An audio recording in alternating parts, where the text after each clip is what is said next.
ನಮಸ್ಕಾರ ಸ್ನೇಹಿತರೆ. ಸೀತಾರಾಮ ಧಾರಾವಾಹಿಯಲ್ಲಿ ಸೀತಾ ಮನೆಗೆ ಬರುವ ಬದಲು ಅಶೋಕ್ ತನ್ನ ಪಾಡಿಗೆ ತಾನು ಚಾಂದಿನಿಯನ್ನ ಹುಡುಕಾಡುವ ಕೆಲಸದಲ್ಲಿ ಬ್ಯುಸಿಯಾಗಿದ್ದಾನೆ. ಪೊಲೀಸರನ್ನ ಭೇಟಿಯಾಗಿ ನಡೆದ ಘಟನೆಯನ್ನೆಲ್ಲ ವಿವರಿಸಿದ್ದಾನೆ. ಚಾಂದಿನಿ ಬೇಕಂತಲೇ ಅಪಘಾತವಾಗುವಂತೆ ವಾಹನ ಚಲಾಯಿಸಿ ಪರಾರಿಯಾದ ವಿಚಾರವನ್ನು ಹೇಳಿದ್ದಾನೆ. ಚಾಂದಿನಿ ಫೋನ್ ಸ್ವಿಚ್ ಆಫ್ ಆಗಿರುವ ಕಾರಣ ಅವಳನ್ನು ಹುಡುಕಿ ಸತ್ಯ ಬಾಯಿ ಬಿಡಿಸಿ ಎಂದು ಪೊಲೀಸರಲ್ಲಿ ಅಶೋಕ್ ಮನವಿಯನ್ನ ಮಾಡಿದ್ದಾನೆ. ರಾಮ್ ಮನೆಯಲ್ಲಿ ಎಲ್ಲರೂ ಸೀತಾ ಮನೆಗೆ ಹೋಗಲು ರೆಡಿಯಾಗುತ್ತಿದ್ದಾರೆ. ಆದರೆ ಭಾರ್ಗವಿಗೆ ಲಾಯರ್ ಆಸ್ತಿ ಬಗ್ಗೆ ಹೇಳಿದ ವಿಚಾರವೇ ಮನದಲ್ಲಿ ಕೊರೆಯುತ್ತಿದೆ. ರಾಮ್ ಬಳಿ ಇದೇ ವಿಚಾರವನ್ನ ಪ್ರಶ್ನಿಸಿದ್ದಾಳೆ. ನಿಮ್ಮ ಚಿಕ್ಕಪ್ಪ ಆಸ್ತಿ ವಿಚಾರಕ್ಕೆ ಗಲಾಟೆ ಮಾಡಿದ್ದರು, ಲಾಯರ್ ಬಳಿ ಏನು ಮಾತನಾಡಿದೆ, ಅವರು ಆಸ್ತಿ ಬಗ್ಗೆ ಏನ್ ಹೇಳಿದರು ಎಂದು ಕೇಳುತ್ತಾಳೆ. ಆದರೆ ರಾಮ ಮಾತನಾಡುವುದೇ ಇಲ್ಲ. ಮತ್ತೆ ಭಾರ್ಗವಿ ಬೆನ್ನು ಬಿಡದೆ ಕೇಳುತ್ತಾಳೆ. ಆಗ ರಾಮ, ಈಗ ಸೀತಾ ಮನೆಗೆ ಹೋಗಿ ಬರುವ ಕೆಲಸದ ಕಡೆಗೆ ಗಮನ ಕೊಡೋಣ ಚಿಕ್ಕಿ, ಈ ವಿಚಾರ ಮಾತನಾಡುವುದಕ್ಕೆ ಬಹಳ ಸಮಯ ಇದೆ ಎಂದು ಹೇಳುತ್ತಾನೆ. ಈ ಮಾತು ಭಾರ್ಗವಿಗೆ ಕೋಪವನ್ನ ತರಿಸುತ್ತದೆ. ಈ ಮದುವೆಯೊಂದು ಆಗಲಿ, ಆಮೇಲೆ ಎಲ್ಲವೂ ನನ್ನಿಷ್ಟದಂತೆಯೇ ನಡೆಯಬೇಕು ಎಂದು ಗೊಣಗಿಕೊಳ್ಳುತ್ತಾಳೆ.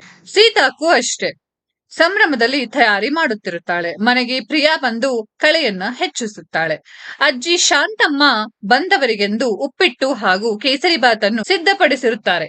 ಸಿಹಿ ಎಲ್ಲಾ ಕಡೆಯೂ ಉಸ್ತುವಾರಿ ನಡೆಸುತ್ತಾ ಓಡಾಡಿಕೊಂಡಿರುತ್ತಾಳೆ. ಸಿಹಿ ಮತ್ತು ಪ್ರಿಯಾ ಇಬ್ಬರು ಸೀತಾಳನ್ನ ರೆಡಿಯಾಗಲು ರೂಮಿಗೆ ಕಳುಹಿಸುತ್ತಾರೆ. ಅದೇ ವೇಳೆಗೆ ರಾಮ್ ಕುಟುಂಬದವರು ಮನೆಗೆ ಬರುತ್ತಾರೆ. ಭಾರ್ಗವಿ ಮತ್ತು ಸಾಧನಾ ದೇಸಾಯಿ ಕುಟುಂಬದ ಮೊಮ್ಮಗನಿಗೆ ಈ ವಠಾರದ ಹುಡುಗಿಯನ್ನ ತಂದುಕೊಳ್ಳುವ ಕರ್ಮ ಎಂದು ಮಾತನಾಡಿಕೊಂಡು ಮನೆಯೊಳಗೆ ಬರುತ್ತಾರೆ. ಭಾರ್ಗವಿ ಮಗನಿಗೆ ಸಿಹಿ ಎಂದರೆ ಸಿಟ್ಟು, ಹಾಗಾಗಿ ಅವಳು ಹಾಕಿದ ರಂಗೋಲಿಯನ್ನ ಅಳಿಸಿ ಬಿಡುತ್ತಾನೆ. ಇನ್ನು ರಾಮ್ ಮನೆಗೆ ಬಂದ ಕೂಡಲೇ ಸೀತಾಳಿಗಾಗಿ ಹುಡುಕಾಡುತ್ತಾರೆ. ಪ್ರಿಯಾ ರಾಮ್ನನ್ನ ರೇಗಿಸುತ್ತಾಳೆ.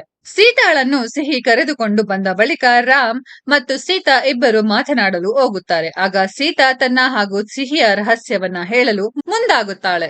ಸಿಹಿ ಬಗ್ಗೆ ನಾನು ನಿಮಗೆ ಏನು ಹೇಳೇ ಇಲ್ಲ, ನೀವು ಕೂಡ ಆ ವಿಚಾರದ ಬಗ್ಗೆ ಆಸಕ್ತಿ ತೋರಿಸಲಿಲ್ಲ, ಆದರೆ ನಾನು ಇರುವ ಸತ್ಯವನ್ನ ಹೇಳಲೇಬೇಕು ಎಂದು ಹೇಳುತ್ತಾಳೆ. ರಾಮ್ ಸೀತಾ ಮಾತನ್ನ ಕೇಳುತ್ತಾನ. ಸಿಹಿ ಬಗ್ಗೆ ಸತ್ಯ ತಿಳಿದ ಬಳಿಕ ಇಬ್ಬರ ಮದುವೆ ನಡೆಯುತ್ತದೆಯೋ ಎಂಬುದನ್ನ ಕಾದ್ ನೋಡ್ಬೇಕಿದೆ. ಸ್ನೇಹಿತರೆ, ಈ ಒಂದು ವಿಡಿಯೋದ ಬಗ್ಗೆ ನಿಮ್ಮ ಅನಿಸಿಕೆಯನ್ನ ಕಾಮೆಂಟ್ ಬಾಕ್ಸ್ ಅಲ್ಲಿ ಕಾಮೆಂಟ್ ಮಾಡಿ. ಈ ವಿಡಿಯೋ ಇಷ್ಟ ಆಗಿದ್ರೆ ಲೈಕ್ ಮಾಡಿ, ಶೇರ್ ಮಾಡಿ, ಚಾನೆಲ್ ನ ಸಬ್ಸ್ಕ್ರೈಬ್ ಮಾಡಿ, ಪಕ್ಕದಲ್ಲಿ ಇರೋ ಬೆಲ್ ಐಕಾನ್ ನ ಹಿಟ್ ಮಾಡಿ. ಮುಂದಿನ ವಿಡಿಯೋದಲ್ಲಿ ಭೇಟಿಯಾಗೋಣ. ಧನ್ಯವಾದಗಳು.